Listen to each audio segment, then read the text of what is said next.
você abrisse a sua Bíblia em Romanos 3, 23. Pois todos pecaram e destituídos estão da glória de Deus.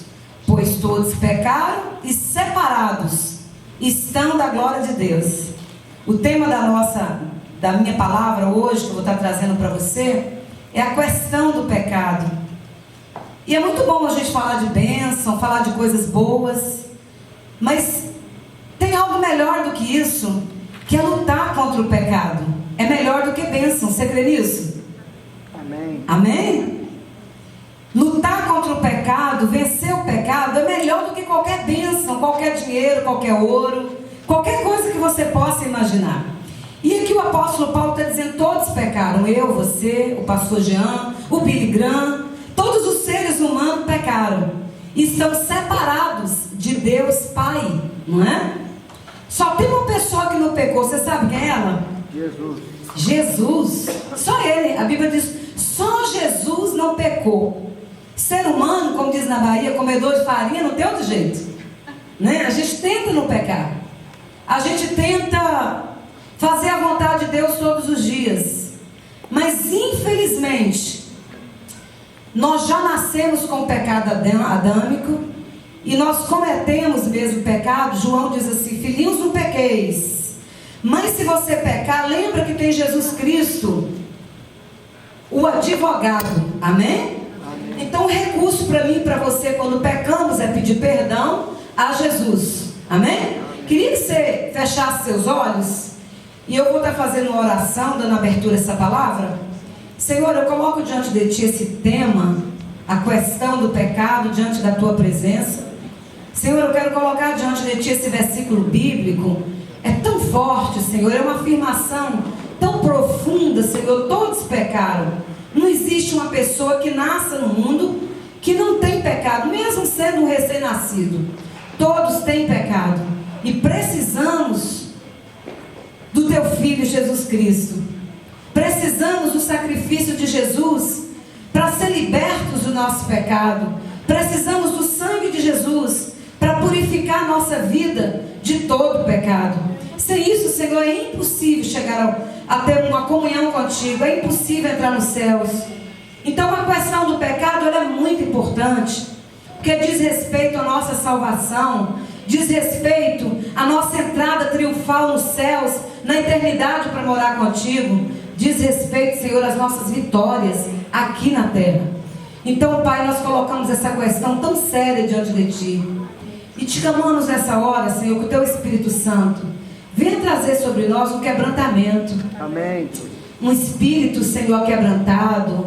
Amém. Um espírito, Senhor, disposto de olhar para dentro de cada um de nós mesmos e tentar nos enxergar como Tu nos vê.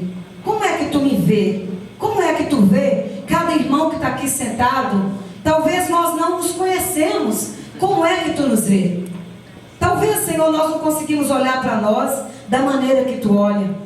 Por isso nós Te pedimos a ajuda do Teu Espírito Santo nessa mensagem, Senhor. Usa a minha vida com poder essa noite, para que eu possa transmitir fielmente a Tua palavra. Amém, Senhor. Amém, queridos?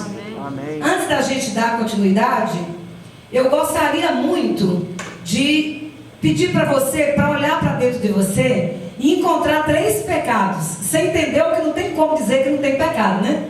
Todos pecaram, mesmo recém-nascido. Queria que você olhasse para dentro de você em espírito e encontrasse 3 pecados apenas. Mas, Emanuel, eu estou um montão de pecado. Não, só 3, né? Lembra de 3 apenas. Ah, Zé Emanuel, não lembro de nenhum, acho que não tem nenhum pecado. Então clama pelo sangue de Jesus nessa hora. Diz: Senhor Jesus, que o Teu sangue possa nessa hora ser derramado sobre o meu espírito e a minha alma, para que eu consiga me ver como Tu vê, para que eu consiga me encontrar nessa noite. Quais são os meus 3 pecados que o Teu Espírito Santo quer que eu mude, quer que eu conserte nessa noite? Amém? Amém. Você conseguiu encontrar os 3 pecados seus? Não precisa você levantar a mão, mas é preciso, que eu não quero te expor, mas é preciso que você tenha consciência de quais são eles. Vai ser preciso, amém? Abra sua Bíblia em 1 Samuel 10, 1, 9 e deixa aberta em Samuel, que eu vou estar passeando nesse livro de Samuel. Irmãos, a história que eu quero trazer para você essa noite são de dois reis, o rei Saul e o rei Davi, dois grandes homens de Deus. Esses dois homens eram simples, eram homens que vieram de famílias muito simples, de famílias pobres, não eram pessoas famosas, não eram ricas, não tinha diplomas, não tinha nada disso, eram pessoas muito comuns. Os dois homens, eles foram escolhidos por Deus, tanto o rei Saul quanto o rei Davi, dois homens que conheceram poder, fama, depois que foi ungido rei. Conheceu fama, conheceu poder, conheceu vitórias, conheceu sucesso. Os dois foram muito populares. Os dois foram tremendamente usados por Deus para trazer vitória para Israel e para Judá. Aqueles dois reis pecaram. E a diferença está exatamente na bifurcação depois do pecado. O que aconteceu com eles depois do pecado? Os dois pediram perdão. Os dois foram confrontados por profetas. Um pelo profeta Samuel e o outro por Natã, o profeta Natã. Os dois, ao ser confrontados, um pediu perdão da boca para fora, que é Saul. O outro teve um grande quebrantamento, você vai ver na história. Ele passou por um processo profundo com o Senhor e alcançou o perdão de Deus, que é o rei Davi. Mas em 1 Samuel, você vai ver 1 Samuel 1, é a unção de Saul, é como Saul foi ungido. 1 Samuel 1 diz assim, 1:10, né? 1 Samuel 10:1, desculpa, irmão, por isso que eu não estou encontrando, porque eu estou no lugar errado. 10:1, 1 Samuel 10:1.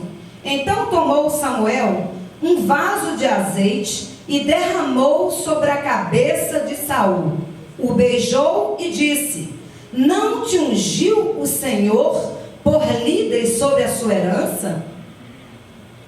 Esse homem então aqui está sendo ungido rei.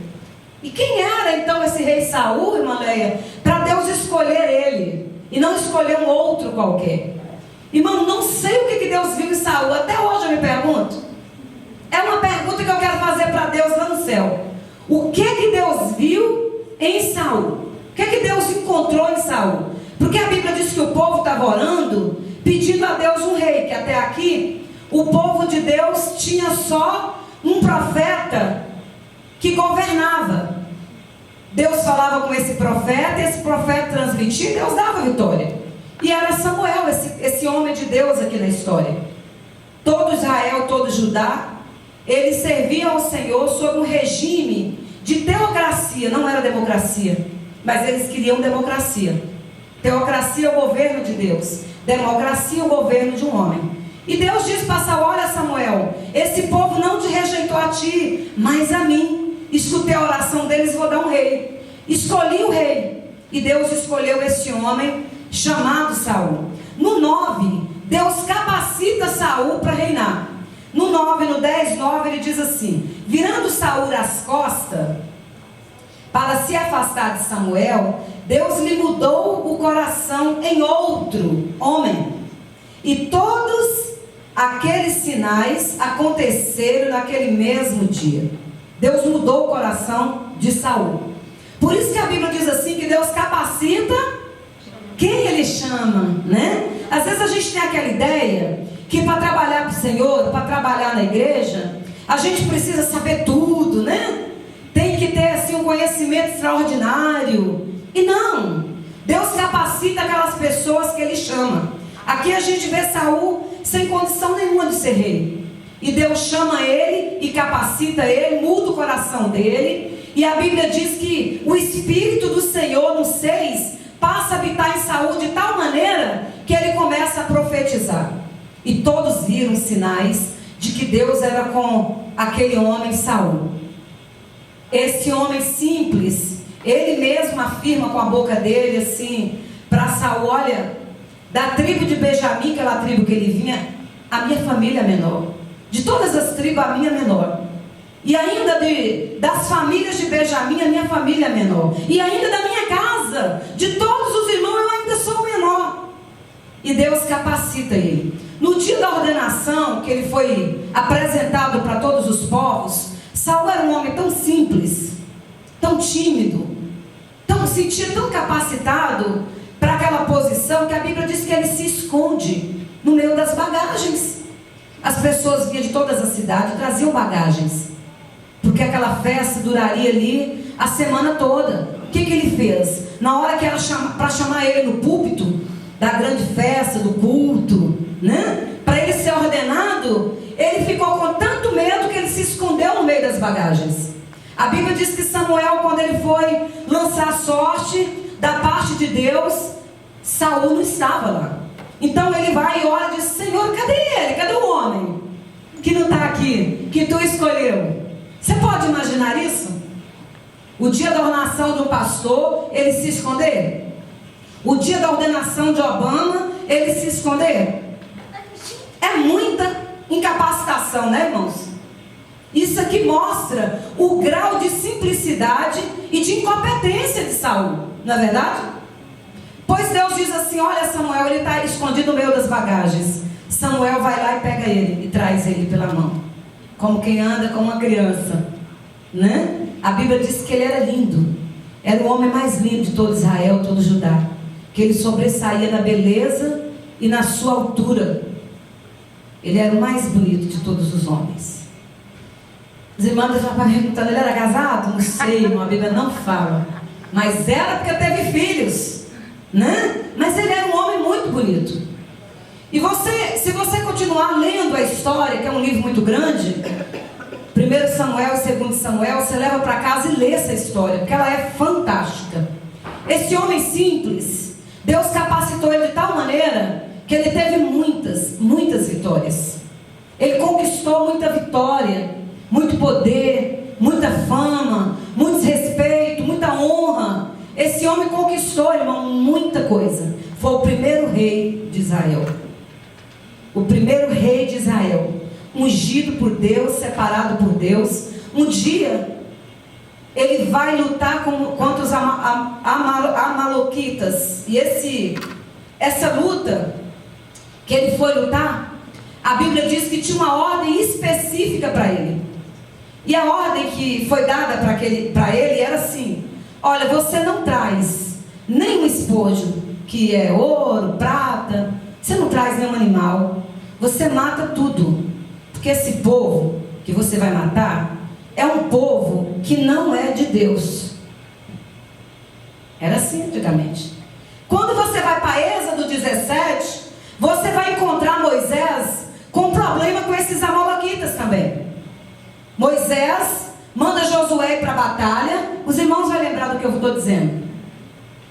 Josué vai para a batalha e Moisés sobe um monte com os intercessores. Enquanto Moisés mantinha o braço levantado, Josué ganhava a batalha. Quando Moisés cansava, porque ele já era um ancião, e abaixava o braço, Josué perdia as batalhas. Os intercessores seguraram os braços, colocaram uma pedra para o velhinho Moisés sentar, e eles ganharam a vitória.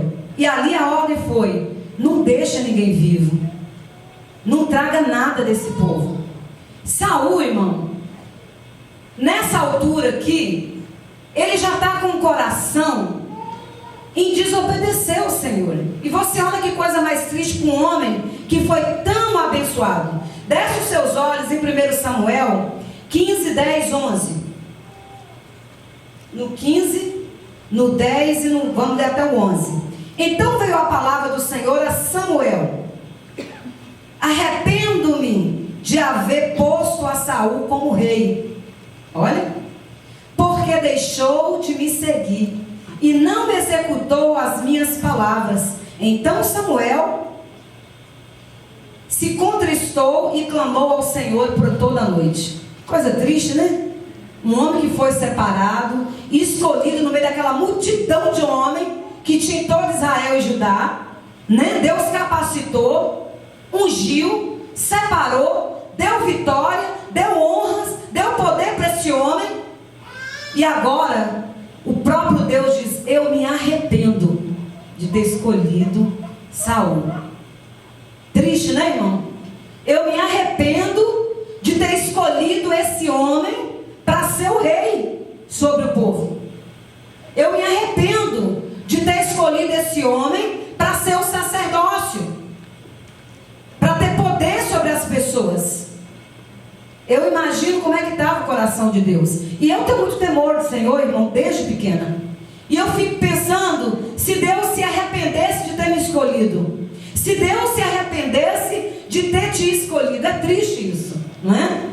Pensa, Deus escolhe você e diz assim: olha, eu vou levar essa pessoa para os Estados Unidos, vou abençoar essa pessoa, olha, vou dar uma família, vou dar filhos, né? Vou abençoar essa pessoa, e de repente você desanda na sua caminhada com o Senhor por desobediência, e Deus olha e diz: olha, eu me arrependo de ter trago essa pessoa, de ter abençoado, de ter dado uma família, de ter dado saúde, né? De ter dado trabalho. Eu me arrependo de ter abençoado a vida dessa pessoa por causa do pecado. Não é triste isso? E aí, irmão, a Bíblia diz que Saul, quando ele volta com esses animais, quando ele volta com esses espojos, com ouro, prata e tudo, Samuel vai ao encontro dele. Ele traz os animais, tira os testículos dos animais para fazer a oferenda, a gordura, e faz um grande culto. Oração, louvorzão, eu imagino, né? Que tinha muitos levitas, uma pregação maravilhosa, um culto ao Senhor e um barbecue. Eles estavam muito felizes, porque Deus havia dado a vitória para eles. Então eles estavam ali naquela grande festa, celebrando ao Senhor, quando Samuel, o profeta Samuel, vai até ele, e ele já vai em conta: Samuel, oh, bendito seja tu, homem de Deus, executei a palavra que tu me mandou fazer com os amalequitas. Mentira, não é verdade? Mentira, ele não executou. Só que Deus já tinha falado para o Samuel que tinha arrependido de colocar ele no reinado. E Samuel então confronta ele, que já eram 15, 18 e 19. Olha para você ver. Desce aí os seus olhos no 18 e no 19. Olha no 13. Veio Samuel a Saul e este lhe disse: bendito sejas tu do Senhor, executei a palavra do Senhor. Mentira. Ele tinha trago os animais, ele trouxe o rei, lá na frente ele assume, e ele trouxe todos os espojos. Não era verdade. E aí Samuel confronta ele e diz assim: Samuel, porém, lhe disse: então que balido de ovelhas, ou que barulho de ovelha é esse nos meus ouvidos? Que ungido de bois é esse que eu ouço? E aí ele vai, irmão, e faz assim uma desculpa tão esfarrapada, que eu acho engraçado. Quem quer dar desculpa e mentir acha que os outros é bobo, né? Lá na Bahia diz assim que o problema do esperto é achar que os outros é bobo. Ele responde assim no 15, ó, irmão: respondeu Saul: os soldados os trouxeram dos amalequitas, pouparam o melhor das ovelhas e dos bois para os oferecer ao Senhor, o teu Deus, mas o restante destruíram totalmente. Deus mandou trazer alguma coisa? Deus pediu oferenda? E como é que você vai oferecer a Deus o que não é seu? Davi certa vez diz assim: não oferecerei ao Senhor o que nada não me custou. Como é que eu vou trazer uma oferta, irmão, do que não é meu? Como é que eu vou trazer um dízimo do que não é meu? Não é correto, né? Ele está ali oferecendo a oferenda de algo que não é dele, de algo que Deus diz: olha, não quero, não traz. Eu falo lá em casa com meus meninos assim: se Deus mandar dar 3 pulinhos para a direita e 3 para a esquerda, é melhor você obedecer, porque Deus tem um propósito para todas as coisas. Mesmo que a gente não entenda quais são as razões de Deus, mas as razões do nosso Deus é muito maior do que a nossa. Desce os seus olhos em 1 Samuel 15, 21, nós vamos ler até o 29. No 21 diz assim, no 18, diz assim, irmão, vamos ler o 18. 17. Disse Samuel: porventura, sendo tu pequeno aos teus próprios olhos, não fostes feito líder das tribos de Israel? Não te ungiu o Senhor rei sobre Israel? Saul está dizendo para ele: mas você é um homem, não era tão simples, você não tinha nada, e olha onde Deus te colocou. E ele está dizendo no 18: enviou-te o Senhor a este caminho e disse: vai, destrói totalmente a esses pecadores, os amalequitas, e peleja contra eles até que sejam totalmente aniquilados. Ele fez isso? Não. Ele não fez isso. Aí no 19, irmão, ele diz assim, ó: porque não destes ouvido à voz do Senhor? Porque antes de lançastes ao despojo e fizestes o que era mal aos olhos do Senhor. Aí ele dá uma desculpa para Samuel, ele diz assim, olha: disse Saul a Samuel: pelo contrário, dei ouvido à voz do Senhor e caminhei no caminho pelo qual o Senhor me enviou e trouxe a Agape o rei. Não matou o rei não, trouxe o rei com ele. Trouxe o rei dos amalequitas e aos amalequitas destruí totalmente. Aí ele diz no 21: os soldados tomaram os despojos, as ovelhas e os bois, o melhor do destinado à destruição, para oferecer ao Senhor, o seu Deus. Você percebe que ele coloca a desculpa nos soldados no 21?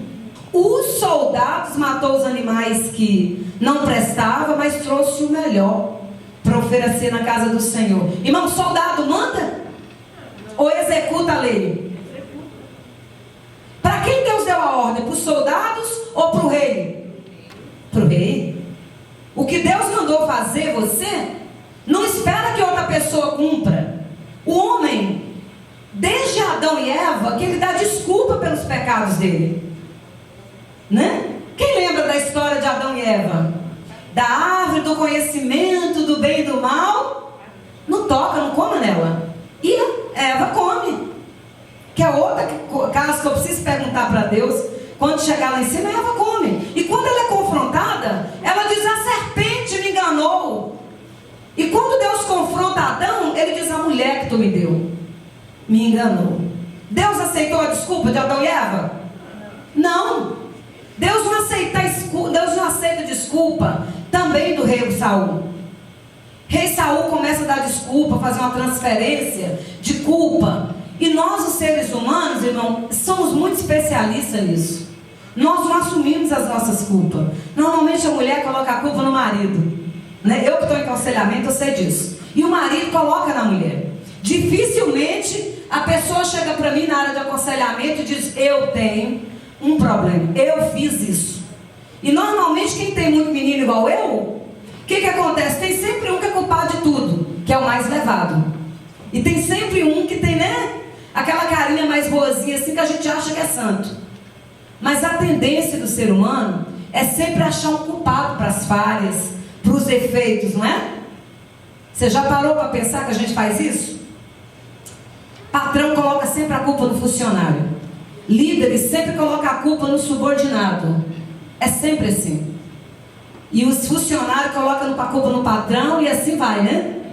Mas você vai vendo, irmão, que é muito difícil a gente sair disso. Mas e se isso é algo tão comum que está acontecendo desde Adão e Eva? Irmão, é onde está a minha inteligência espiritual que eu continuo fazendo a mesma coisa? Irmão, tem pessoas que colocam a culpa até no diabo.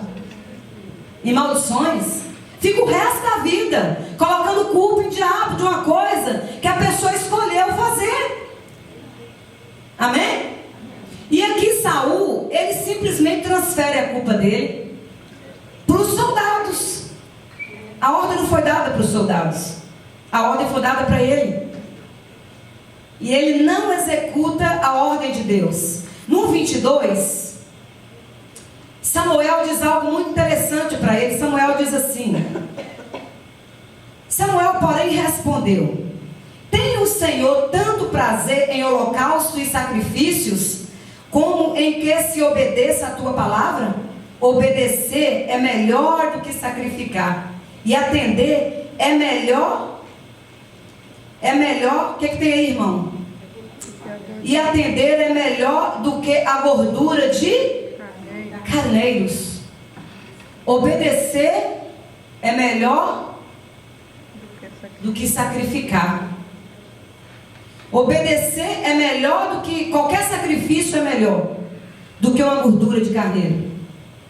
Tudo que você vier fazer para o Senhor, irmão, eu vou na igreja todo domingo e eu tiro meu tempo de estar em casa, descansando, né? Vendo televisão. Olha, eu faço um sacrifício de vir à igreja. Eu faço um sacrifício de orar e ler a Bíblia. Eu faço um sacrifício de ajudar as pessoas. Eu faço um sacrifício de ser, né, boazinha, boa amiga. Adianta? Não adianta, irmão. Obedecer ao Senhor é o princípio. Vem antes de qualquer sacrifício. Se você não obedece, nem o seu dízimo Deus vai receber, nem as suas ofertas. Você não qualifica para as bênçãos do Senhor se você não entender que você precisa aprender a obedecer ao Senhor. Amém? Amém.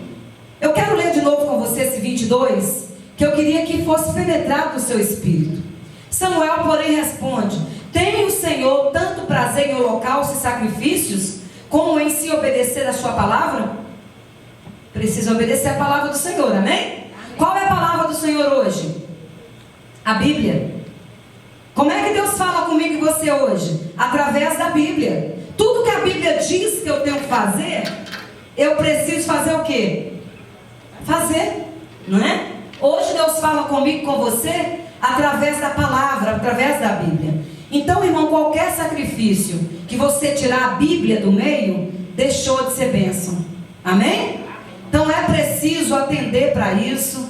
É preciso deixar que essa frase entre no seu espírito. Todo sacrifício que eu tenha, tudo que eu faça, se eu não obedecer o que a Bíblia está dizendo, em vão é o meu sacrifício. Amém? Amém. Vamos continuar lendo mais um pouquinho o que está dizendo o Senhor? Eu queria que isso daqui, irmão, você prestasse atenção daqui para frente, porque isso daqui Deus fala muito comigo, com você. Tem uma palavra profunda de Deus aqui dentro. No 24 diz assim: então disse Saul a Samuel: pequei, violei o mandamento do Senhor e as suas palavras, temi ao povo e dei ouvido à sua voz. Olha, temi ao povo e dei ouvido à voz do povo. Você sabia que na caminhada cristã a gente tem que gerar desgosto em algumas pessoas? De vez em quando a gente tem, irmão, que ser inimigo de algumas pessoas, porque elas não querem Cristo. Infelizmente, de vez em quando eu tenho que gerar desgosto no coração de algumas pessoas. Saul não entendeu isso. É melhor você andar com Cristo do que andar com o povo. Ele quis agradar o povo em vez de agradar a Cristo. Tem gente que é assim, está sempre em cima do muro, tentando agradar a Deus, o diabo, o povo e todo mundo, e não dá. Chega uma hora que a gente precisa tomar uma posição diante do Senhor. Talvez eu possa sugerir algo para você. Talvez Saul pensou assim: se eu não der nada para esse povo, um pagamento, se eu não repartir com eles o ouro, os animais, o que vai acontecer? Eles não vão querer lutar comigo na próxima batalha. Eles vão ficar tristes comigo e não vai querer guerrear. Talvez ele pensou isso. A Bíblia não diz. Pode ser que ele tenha pensado. Eu posso sugerir várias coisas para você que pode ter passado no coração de Saul, porque daqui ele já está contaminado com a desobediência. Ele não entendeu que o mesmo Deus que tinha dado tantas vitórias para ele no passado, daria mais 1, 2, 3, 4 vitórias. Ele não entendeu isso e foi confiar nos soldados, foi agradar os soldados. E ele entristeceu muito o coração de Deus com essa palavra, com essa atitude dele, de não querer desagradar ninguém. Você já viu que às vezes a gente vê as pessoas fazendo coisa errada? Né? A gente às vezes vê o marido mesmo fazendo coisa errada, indo para o inferno. O marido vê a mulher fazendo coisa errada. E a gente vê e cala a boca porque não quer ter problema. Saul não quis ter problema. Posso sugerir isso para você. Pode ser que ele disse, olha, eu não quero ter uma digestão com os meus soldados. Não quero ter problema com os meus soldados. Melhor eles deixar eles fazerem o que eles querem, do que eu confrontar eles e dizer, não, nós vamos obedecer a Deus. Deixa o ouro aí, deixa a prata, mata os animais, mata esse rei, mata todo mundo, e nós vamos executar tudo e obedecer a Deus. Eu posso sugerir várias coisas para você, né? Como você também pode sugerir várias coisas que passou no coração desse rei, quando ele decidiu desobedecer ao Senhor. Quando nós decidimos no nosso coração não obedecer ao Senhor, a última coisa que a gente pensa é se Deus está triste ou não. Normalmente a gente pensa em nós mesmos, pensamos na família, nos amigos, né? Pensamos em patrão, em empregado, menos em Deus. Mas a Bíblia diz que eu preciso colocar Deus acima de todas as coisas. Verdade ou mentira? Verdade. E para colocar Deus acima de todas as coisas, o mundo jaz no maligno. Nem todo mundo serve o Senhor. De vez em quando a gente precisa entristecer o coração de algumas pessoas que nós amamos. Não é? Amém? Diz assim então a palavra do Senhor, no 25, 15 e 25. Agora rogo-te, perdoa-me o meu pecado e volta comigo para que eu adore o Senhor. Ele queria voltar para o culto, para o holocausto onde estava oferecendo. Ele queria voltar para o culto, queria voltar com o profeta, que era para o povo ver ele com o profeta e ver que Deus ainda era com ele. É correto ou é mentira? Ou é errado o que ele fez? O que você crê? Essa atitude dele de ter mentido, ele só pediu perdão porque ele queria que o profeta fosse com ele, que o profeta fosse o escudo dele. Mas o escudo dele é quem, irmão? É Deus. O meu escudo, o seu escudo é quem? Ele queria que o profeta fosse o escudo dele. Ele estava já antes do profeta oferecendo aquele sacrifício que era uma tarefa do sacerdócio. Muitas das vezes a gente atropela outra pessoa, não é? E aí é para outra pessoa fazer, a gente passa na frente e faz para a pessoa. Isso não é bênção para a vida de ninguém. Saul, eu posso apontar vários erros ao longo da caminhada dele, que ele fez, que ele cometeu contra o Senhor, contra Samuel. E aí o Samuel no 26 diz assim para ele algo muito triste. O profeta Samuel diz, porém ele disse, não tornarei voltar contigo. Rejeitastes a palavra do Senhor e ele te rejeitou, para que não sejas rei sobre Israel.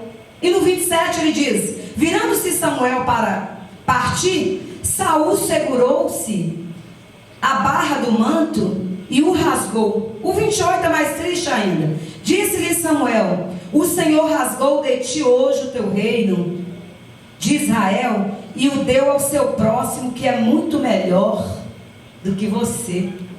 Triste, né? Irmão, a gente tem a mania de achar que a obra do Senhor não funciona sem nós, né? As mulheres têm mania de achar que os maridos nunca vão arrumar outra pessoa. E os maridos têm mania de achar que os homens nunca vão arrumar outra mulher. Os pais têm mania de achar que os filhos nunca vão se perder. Mas não é assim, irmão.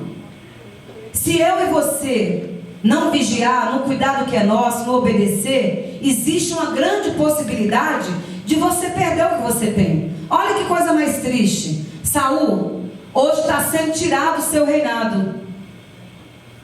E Deus está colocando alguém melhor do que você. Encontrou alguém melhor do que você. A gente acha que a gente é sempre o melhor, né? Diz lá na Bahia assim, que a gente costuma achar que é a última cocada do Nordeste. Nordestino gosta de comer cocada, tudo com coco. Em vez de falar a última Coca-Cola, ele diz a última cocada. Mas a gente costuma auto nos valorizar e achar que nada vai acontecer sem a gente. Deus olhou para Saul e falou, errado, Saul. Aqui o coração de Saul já estava completamente dominado por ele mesmo, pelo orgulho. E Deus está olhando para ele dizendo, olha, achei alguém melhor do que você. Então, irmão, valorize o que você tem. Deus te deu um marido, te deu uma mulher, te deu filhos, te deu um trabalho. Valorize o seu patrão. Mas, irmão, ele não vale Mas você está pagando as contas, não está? Está sendo bênção na sua vida? Então abençoa ele. Moça, esse pastor meu não é bom. Irmão, abençoa o seu pastor. É a única maneira dele ser bom, né? Abençoa os governantes do país, abençoa os seus líderes. Comece a abençoar as pessoas, porque benção ela vai e volta, não é? Pastor Jean tem algo com ele, que ele sempre diz assim: eu não posso esquecer quem eu sou, de onde Deus me tirou, porque o dia que eu esquecer, eu não sou mais ninguém. O orgulho toma conta de mim. Saul esqueceu quem ele era, esqueceu de onde Deus tirou ele, esqueceu, irmão, que ele não era nada, que ele estava escondido no meio das bagagens, porque tinha medo de pessoas, de tão capacitado que ele estava. Agora, ele já estava tomando conta de tudo, tomando as ordens, tomou o lugar de Deus, tomou o lugar de Samuel, e virou ele o Senhor de tudo. Você percebe o problema de Saul no coração dele? O coração dele completamente voltado para ele mesmo? Ele virou o centro dele mesmo? Amém?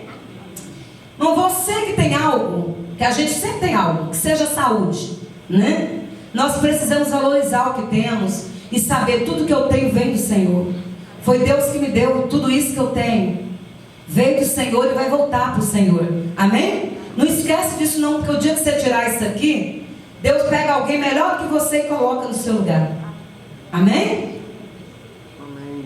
Olha, 28 e 29 diz assim: diz Samuel: o Senhor rasgou de ti hoje o seu reino de Israel e o deu ao seu próximo, que é melhor do que você.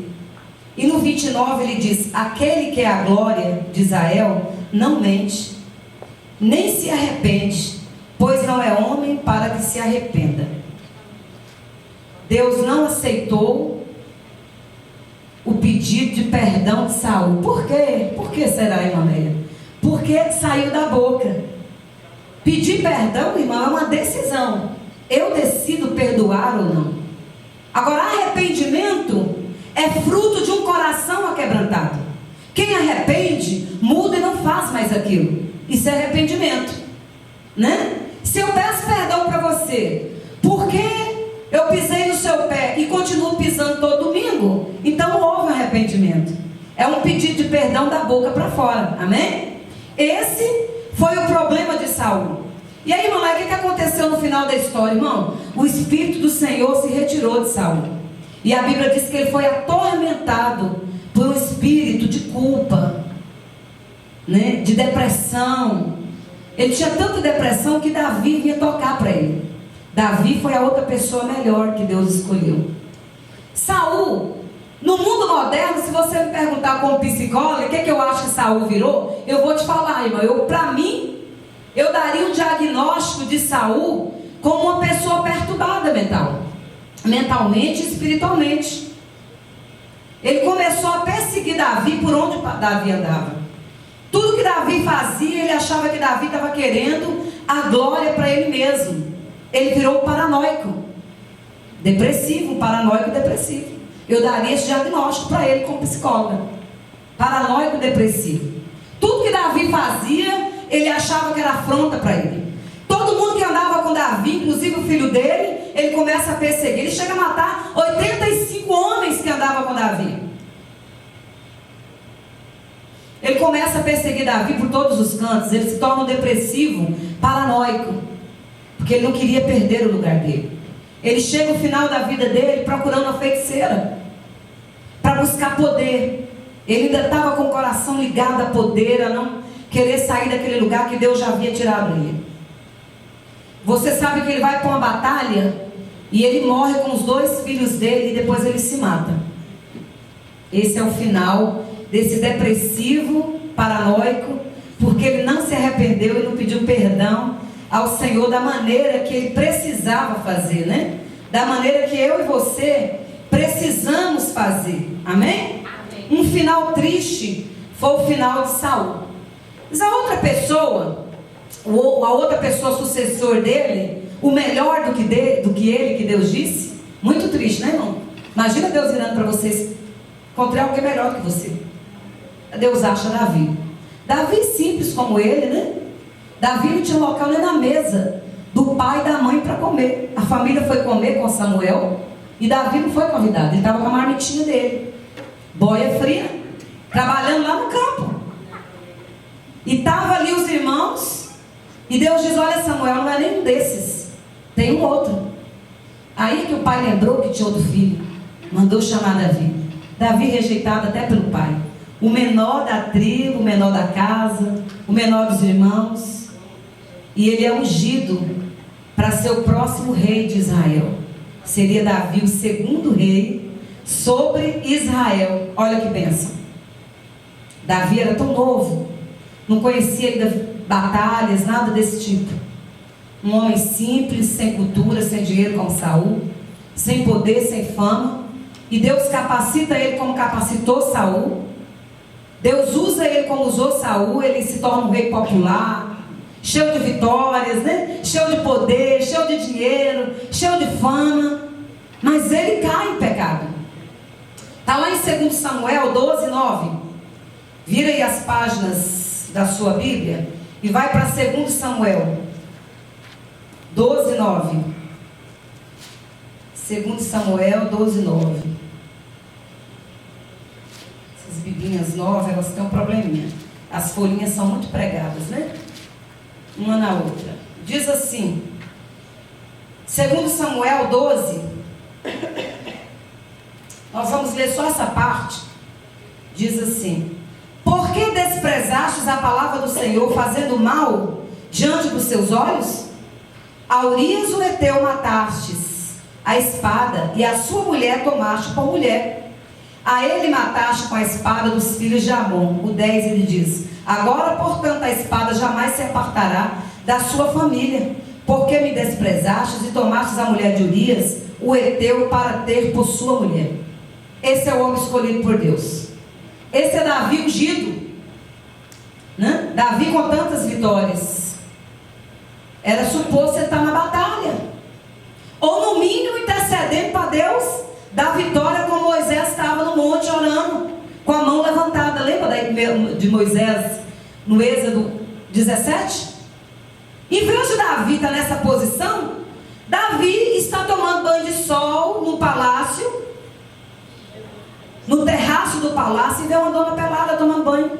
E bom dele correr igual José do Egito, o que ele faz, irmão?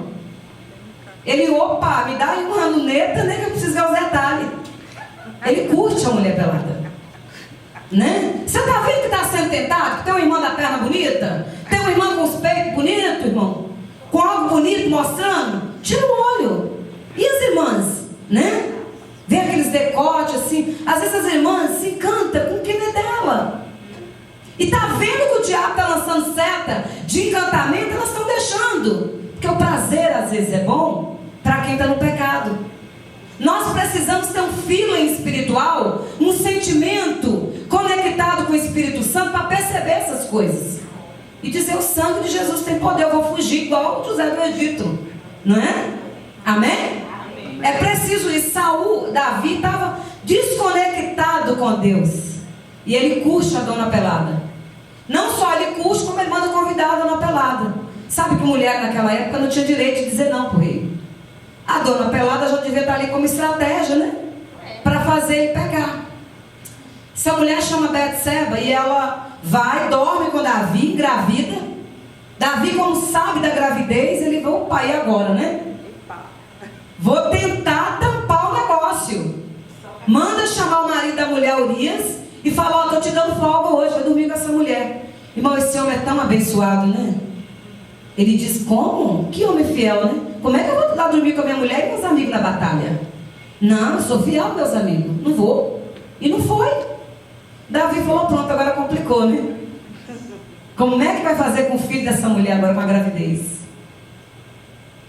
Aí, irmão, ele tem uma estratégia. Ele escreve uma nota com a mãozinha dele e diz para Urias entregar para o líder dos soldados, para colocar Urias na frente. Urias não era soldado de frente, Urias era soldado de fundo. Com certeza ele morreria, porque ele não era guerreiro, ele não tinha estratégias para estar na frente de uma batalha. Urias morre.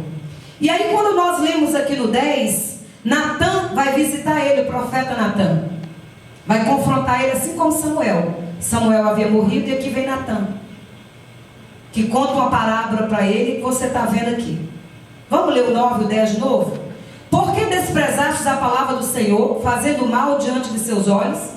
A Urias o Heteus matastes a espada, e a sua mulher tomastes por mulher. A ele mataste com a espada dos filhos de Amon. Agora, portanto, a espada jamais te apartará da sua casa. A espada jamais apartará da sua casa. Triste isso, né? Porque tomastes a mulher do outro e mandou matar o cara, né?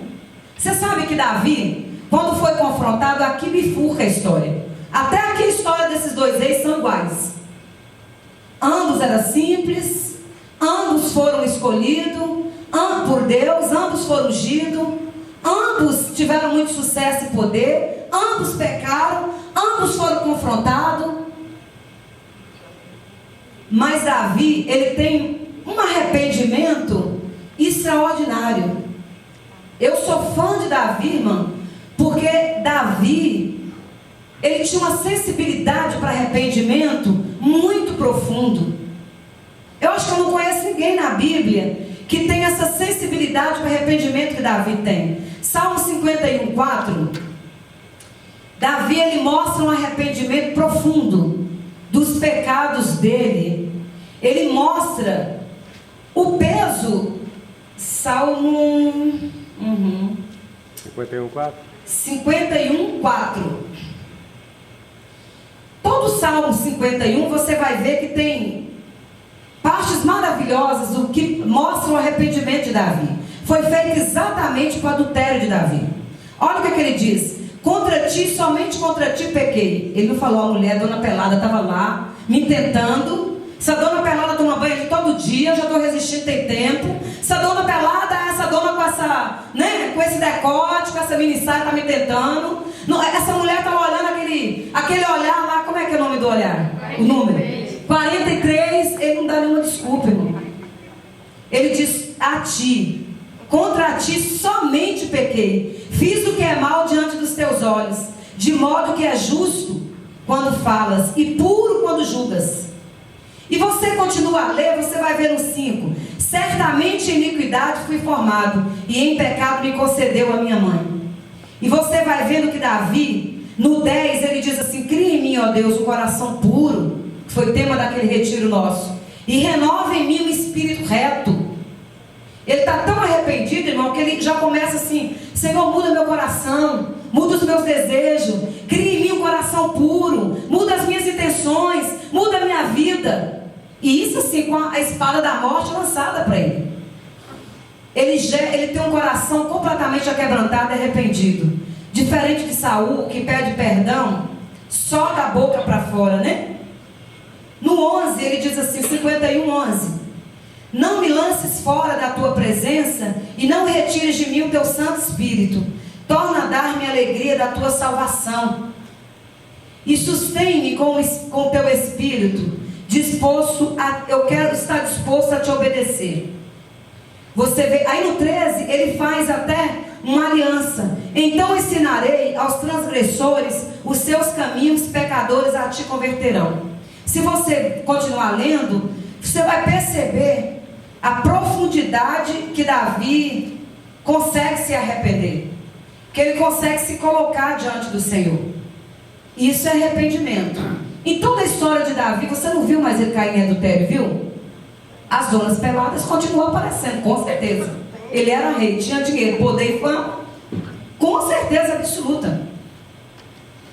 Mas você não vê Davi caindo mais em adultério. Isso é arrependimento. Quem arrepende, muda completamente. Não comete mais aquilo. Mas você vê Saul cometendo os mesmos pecados, né? Pior, ele se torna um depressivo, paranoico. Começa a ter ciúme de Davi, perseguir Davi. Começa a achar que todo mundo está fazendo complôzinho contra ele. Começa a achar que todo mundo está com um probleminha contra ele. Começa a perseguir todo mundo que anda com Davi, a ponto de matar 85 pessoas. E ele começa a ficar uma pessoa completamente perturbado da mente, porque não houve um arrependimento genuíno. Se você continuar lendo esse salmo, você vai ver que Davi diz assim: quanto eu calei, os meus ossos secaram. Foi-me um vigor a energia, porque o pecado ele tem esse poder de tirar energia, tirar força. A gente vai sentindo como atrofiando no mundo espiritual, até chegar àquele ponto que Jesus diz: o salário do pecado é o quê? A morte. O salário do pecado é a morte. A mulher dá um neném 9 meses depois, o bebê faleceu, né? Tamar, filha de Davi, é estrupada pelo próprio irmão, né? E não para não. Absalão, filho de Davi, pega as concubinas e leva em praça pública e dorme com elas. E Deus ainda disse para Davi: o que você fez em oculto, dormir com a mulher de Urias, seu filho vai fazer em claras. Sabe por quê? A Bíblia diz que tudo que está oculto é trevas. Tudo que está oculto, um dia vem a luz. E isso que Deus perdoou Davi, não matou ele, irmão. Tem uma consequência o pecado? Tem. Então, irmã Maia, para onde você quer levar essa mensagem? Eu quero levar, irmão, que você a partir de hoje vigia mais, presta mais atenção. Deus tem tantas bênçãos para você. Você é um escolhido do Senhor, e Deus tem coisas maravilhosas para a sua vida. A gente precisa vigiar mais, né? Você sabe quais são os seus pontos fracos? Eu sei quais são os meus. Aonde Satanás sempre usa você para pecar? Conheci uma mulher que falava: oi, irmão, eu estou sempre em pecado, sempre gritando. Mas meu marido também, você não conhece ele. Ele não é igual ao seu. Se meu marido, ele me cutuca o dia inteiro, né? E eu coloco a melancia, subo na mesa, na hora que eu dou um show, aí ele acalma. Parece que ele está viciado nos meus gritos. É justo colocar a culpa nas pessoas? Quem tem que se controlar é a mulher. Se está sabendo que tem esse pecado de gritaria, e a Bíblia diz: tirar do meio de vós a gritaria, é preciso que haja uma consciência. Mesmo que o meu marido é usado para me fazer pecar, eu entendo que está em mim parar o pecado. Amém? Amém. Essa é a atitude de Davi. Mesmo que vai continuar aparecendo as zonas peladas, mas está em mim. Betseba vai ter sempre uma por aí, né? Vai ter sempre um Brad Pitt por aí. É a gente que para, não é? É a gente que olha e diz: qual é o meu pecado? É mentira? Qual é o meu pecado? É gritaria? Qual é o meu pecado? É engano? Qual é o meu pecado? É dinheiro demais? É amar muito dinheiro mais do que Deus? Qual é o meu pecado? Aonde estão as minhas culpas? Quem eu sou? Deus perdoa os nossos pecados, mas é preciso confessar e pedir perdão, arrepender e abandonar. Se não houve um abandono, me perdoa a sinceridade, segundo a luz da palavra. Não saiu daqui de dentro. Não saiu daqui de dentro. Quando nós abandonamos, é porque realmente doeu na gente. Houve uma consciência de que nós transgredimos as leis espirituais. No Salmo, irmãos, eu queria ler com você o Salmo 32, 1:8. Volta aí as páginas da sua Bíblia.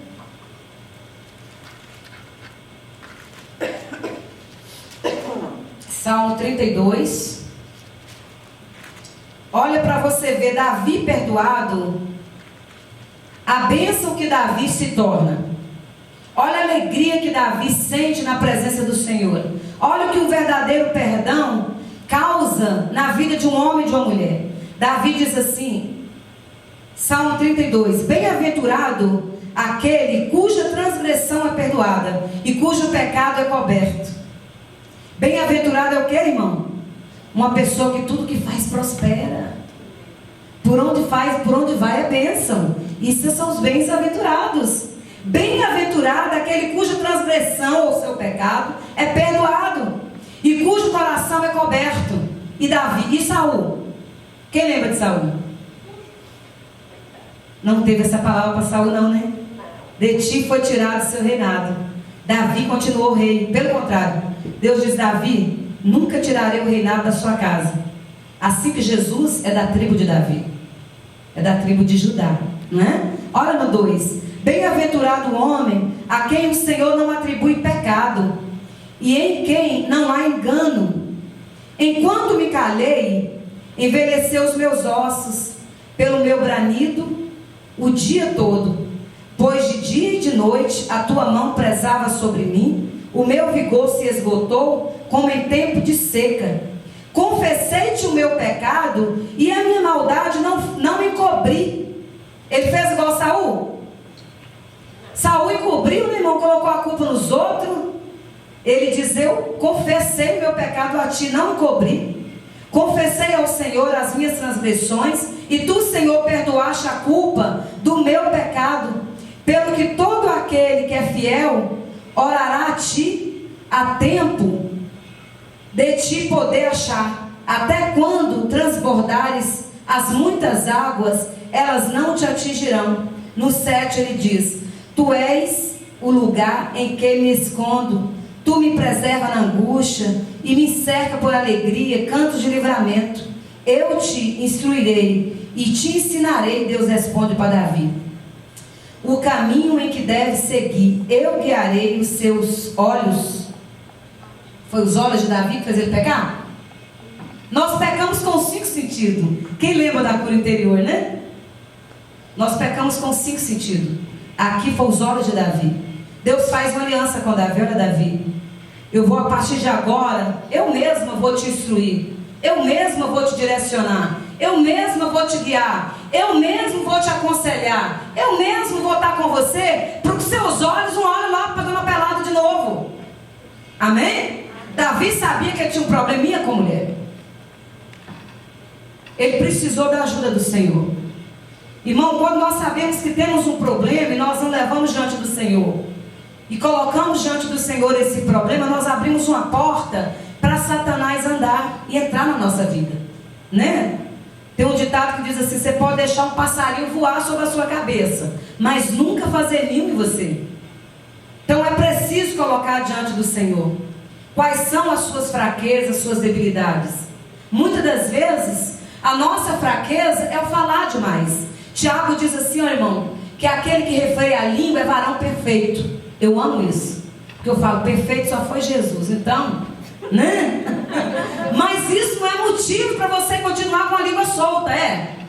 Para mentir, para enganar, para falar mal das pessoas. Você sabe qual é o seu pecado? Quais são os 3 que você lembrou no início do culto? Muitas pessoas, o pecado é ouvir. Escuta tudo que não pode. Outros, o pecado, irmão, é a perna, é os sentimentos. Guarda mágoa, ressentimento das pessoas, não é? E se torna um paranoico depressivo como Saul. Se Saul tivesse verdadeiramente perdoado, ele não tinha entrado naquele quadro de paranoico depressivo, ciumento, né? Problemático o quadro de Davi, de Saul. Talvez se Saul tivesse vivo, ele teria tomado frontal, cadernal, um remédio assim muito forte. Exato, vários tipos de remédios ele teria que ter tomado para poder melhorar a vida dele. Nós começamos essa palavra: todos pecaram e longe estão da glória do Senhor, verdade? 2 homens extraordinários, você conheceu a história. 2 reis extraordinários. Ambos simples, ambos ungidos por Deus, ambos capacitados pelo Senhor, ambos conquistaram grandes vitórias. Ambos foram populares, poderosos, ricos, famosos, a ponto de estar na Bíblia. Ambos pecaram, ambos foram confrontados. Deus não corrige ninguém sem antes confrontar. Sem antes colocar um pastor, uma pastora, colocar alguém para falar com você. Colocar um profeta, Deus sempre confronta. Sempre o Espírito Santo nos acusa. Essa é a nossa chance de olhar. Hoje Deus está te dando uma oportunidade desses 3 pecados que você colocou no início, diante do Senhor em oração, de dizer: Senhor Jesus, eu decido fazer diferente. Eu não vou fazer como Saul, porque eu aprendi que o fim de Saul foi que ele se suicidou, e os suicidas não herdarão os céus. Eu não quero me tornar um depressivo paranoico, sem perdoar as pessoas, sem receber o perdão de Deus, sem pedir perdão para Deus, e caminhar por aí, né? O mundo já é muito difícil, irmão, viver. Imagina no quadro de Saul. Então eu decido, Senhor, tomar uma decisão de Davi. Assim que Natan confronta Davi, ele diz: olha, eu pequei contra Deus, somente contra ti eu pequei. Não foi o diabo que usou a dona pelada, não foi ela que estava me seduzindo, não era ela que queria meu dinheiro nem meu poder. Não, foi eu que não deveria estar ali na hora errada. É eu que que não devia estar ali cortejando as curvas da mulher, eu devia estar. Era a oração pelo povo que estava na batalha. O que Urias teve de fidelidade, teve Davi de infiel. Vê Urias, eu não vou dormir com a minha mulher. Imagina que eu vou ficar em festinha com a minha mulher enquanto os meus amigos estão em guerra. Os soldados de Davi estavam guerreando para a segurança de Davi. E Davi está em adultério, irmão? Fala sério, né? Não é verdade? Você percebe que Davi, o que salva Davi é o coração dele. Assim que ele é confrontado, ele diz: Senhor, eu pequei contra ti, me perdoa. E ele muda completamente a vida dele. Teve uma consequência desastrosa a família de Davi, mas Deus não tirou o reinado de Davi. Deus deu muitas vitórias para Davi. Deus continuou abençoando Davi. Em tudo que ele fazia, ele era abençoado, menos a família. A família dele teve um problema enorme. Mas eu queria que você ficasse de pé. Nós vamos estar colocando essa parte de bem-aventuranças do Salmos 32 diante do Senhor. Eu não quero que você saia daqui hoje, irmão, com um sentimento de culpa. Muito pelo contrário.